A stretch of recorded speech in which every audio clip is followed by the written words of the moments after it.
Okay, so magandang araw ulit sa inyong lahat. Ayan, pasensya na kayo sa boses ko at medyo may virus tayo ngayon. Meron tayong sipon at sore throat. Pero anyway, didiscuss ko sa inyo ngayon itong trade natin on Netflix where we made $4,400. At ano ba yung mga tinitignan natin na factors para aware tayo dun sa mga possible na mga big swings, ano? Again, hindi lang ito sa stock market gumagana. Pwede itong konsepto na ito na magamit yung for crypto, for forex, at kung ano pang mga asset classes na tinitrade nyo, maaari nyo magamit yung concept na to. At anyway, syempre, kagaya ng aking post sa Facebook, kung hindi pa kayo naka-follow sa aking official account sa Facebook, i-follow nyo na yung Money Growers PH. Pero yon, babala rin sa lahat. Maraming mga impersonators na gumagana at magme-message sa inyo sa Facebook, sa TikTok. Yan, may message kayo sa mga messengers na may raffle na ganito, kakamustahin. Kamusta ang inyong pangangalakal? No? How are you? Hindi po ako yon mga kaibigan, at mga impersonator yon na hopefully ay inyo pong mai-report. Pero anyway, ito. Yan, maraming gusto umarbor ng t-shirt na to. Yan, this one. Trade Gastos Repeat. Yan. So, ipapag-giveaway natin yan. At mamaya sa dulo ng video na to, naandun yung ating may instruction para dyan. Pero anyway, proceed na tayo dito sa ating topic for today. So, anyway, ito yung ating trade dissection. Kung paano ko ginawa yung trade. So, yung strategy na dineploy ko rito was LHS. Siguro sa ngayon, kung sinusubaybayan yung mga videos na ina-upload ko, ay alam nyo na ang ibig sabihin ng LHS. Comment down below kung alam nyo na yan. Pero sa previous video, para sa mga hindi nakakaalam, na andon, pinost natin kung ano yung LHS. So we have high and then lower high formation or structure.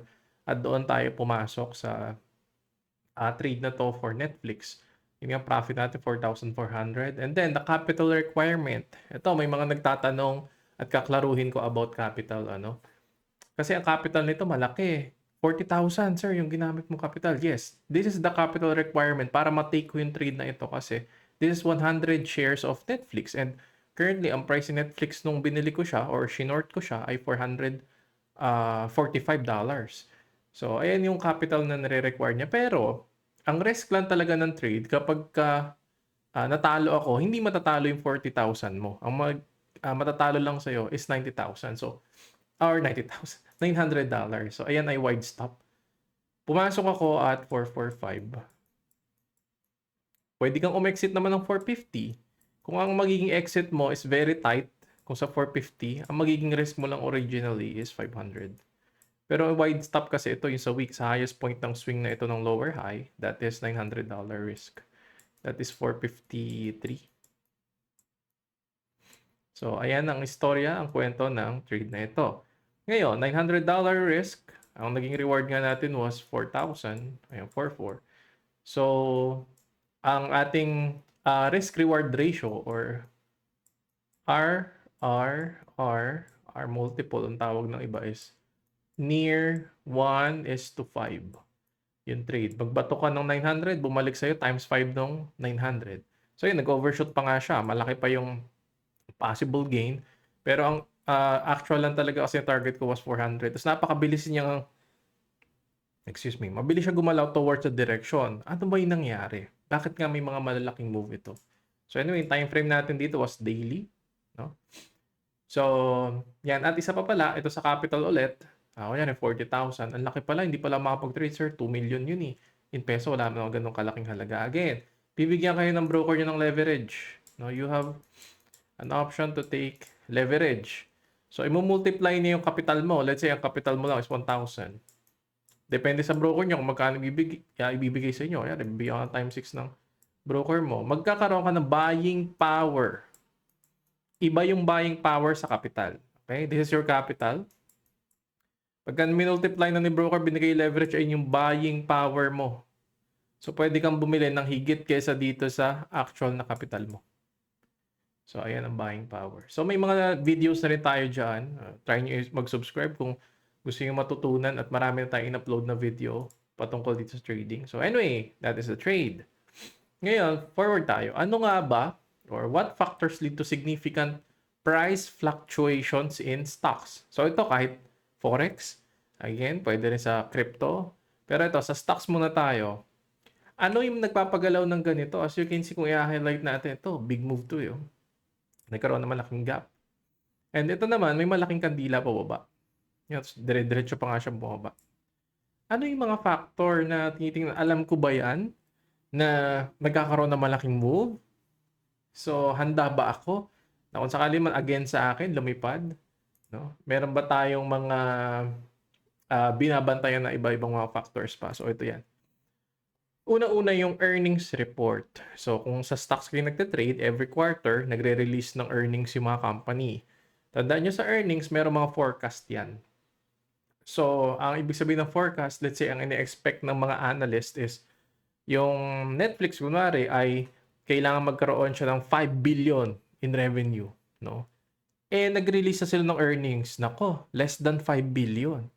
So, usually, this is common na bearish yun. So, ang possible move is bababa yung presyo ng stock. Okay? So, yun yung usual na nangyari. Pagka naman na-beat mo yung earnings, let's say, ang expectation was 5 billion, nag-revenue ko ng 5.2 billion. Nako, more than expectation, lilipad yan. Usually, ganun. Pero may times kasi na kahit mataas yung revenue, tapos nakita nila, ay, mababa yung margin. Ano, marami pa rin factor na tinitignan eh. Minsan, yung stock is bumabagsak din. No? So, earnings, isa yan sa mga nagpapalipad. Every quarter yan. And then next, ito mga company-specific na news. Let's say, for Netflix, ang nakaapekto sa kanya is yung crackdown ng mga passwords. So, yung mga password sharing na medyo ginawa niya ng paraan yon para mapigilan yung password sharing at lumaki yung user growth niya.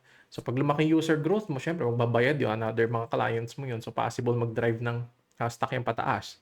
So, yung mga company specific, kunyari, nasa ano ka naman, sa mundo ng crypto.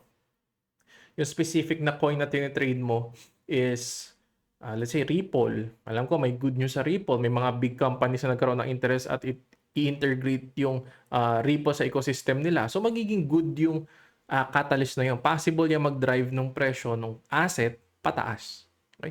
Pagka bad news naman, kunyari, sa Binance, kinasuhan siya kunyari sa US, maapektuhan yung BNB, yung coin ni Binance dahil doon sa specific na company news na yon. So, ayun, may mga catalyst tayo, may mga drivers tayo kung bakit nagkakaroon ng mga malalaking, mga significant na price fluctuations or move. And then we have the sentiment, of course. Let's say overall sentiment. Una-una sa sector, sa industry. Kunyari si Netflix nga, currently merong strike, mga rally na nagaganap dyan sa Hollywood na pwede makaapekto sa kanya, sa buong sektor niya. Market sentiment naman, overall ba, yung trend ba natin is uptrend or downtrend ba tayo sa short term? Meron pa bang hype? Nakikita ba natin na malakas pa yung buying power or yung demand dun sa mga tech stocks, sa mga growth stocks? So, yun. Ito yung mga ilang mga bagay na binabantayan natin. Yung earnings naman may kalendaryo yan eh. Merong day kung kailan i-release yung specific earnings ng company. Itong company news, minsan may mga events kung saan magsasalita yung mga chairman, executives nila at yung makaka-apekto yung pag naging headline yon. So, ayun yung nangyari dito sa Trade on Netflix. Kasi ito, hindi ko man na-expect na may babagsak. Ang idea ko sa kanya was first, finormulate natin technicals.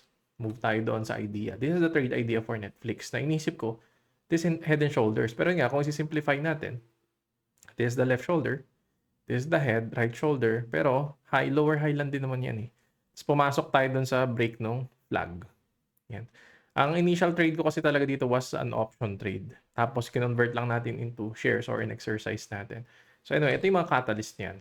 Yung driver ng big gap na ito is earnings. So for earnings, ang expectation or forecast sa kanya is 8.24 billion. Pero ang revenue lang na ni-report actual is 8.18. So medyo, kung titingnan natin, malapit lang, konti lang eh. Pero very nice in siya na bearish ng market. So, ang laki ng gap down nung araw na yan. So, this is an earnings na move. And then, itong move na malaking red naman after ko bumili. So, medyo naswerte lang din kasi gumalaw agad siya. Pero kung technicals talaga, yun, meron naman tayo kasi mga resistances. At syempre, may mga area key levels tayo. And expect ko nga, baka first week of October pa ito mag-materialize. But, sa loob lang ng ilang araw, 3 days, na-reach na agad niya yung initial TP natin. Kasi yung CFO nila, si Spencer Newman, is yung full year operating margins daw, which peak at 21%, is mas magiging soft yung margin nila na in range of 18 to 20% na lang. And analysts expect nga na below 20%. Ibig sabihin nitong margin yung tubo, no? So, ayun, soft margin, bigla siyang nag-drop ng malaki. Again, pagka meron kayong titignan ng mga asset, kunyari sa Forex naman, titignan mo yung mga central banks ngayon, depende sa pair mo. Let's say US dollar, compare mo sa JPY, Japanese yen. Ano yung makaka-apekto sa yen at sa US dollar? Para kunyari, nakikita mo na magre-rebound yung yen. Bakit mag-i-intervene ba yung central bank niya? O kaya itong US dollar, tingin mo mas magiging dominant siya. Kasi nga tumataas yung interest rate, maraming magpapasok na sovereign fund sa kanila. Kailangan magpapalit mo ng dollar ng mga bibili ng bonds nila. So tataas yung dollar, lalakas yung dollar noon. So ayun, marami tayong mga catalyst na tinitingnan. Pero ako, una-una, nakakapag-scan ako hindi dahil sa news, hindi dahil sa hype. Ang ginagawa ko, technicals muna. Pag may nakita ko technicals, sisilip ako, ano ba yung nangyayari dito sa kumpanya na to? Ano yung news? Meron bang malapit or significant news na malapit i-release? No? Para maging driver siya, whether yung bias ko is lilipad man o babagsak.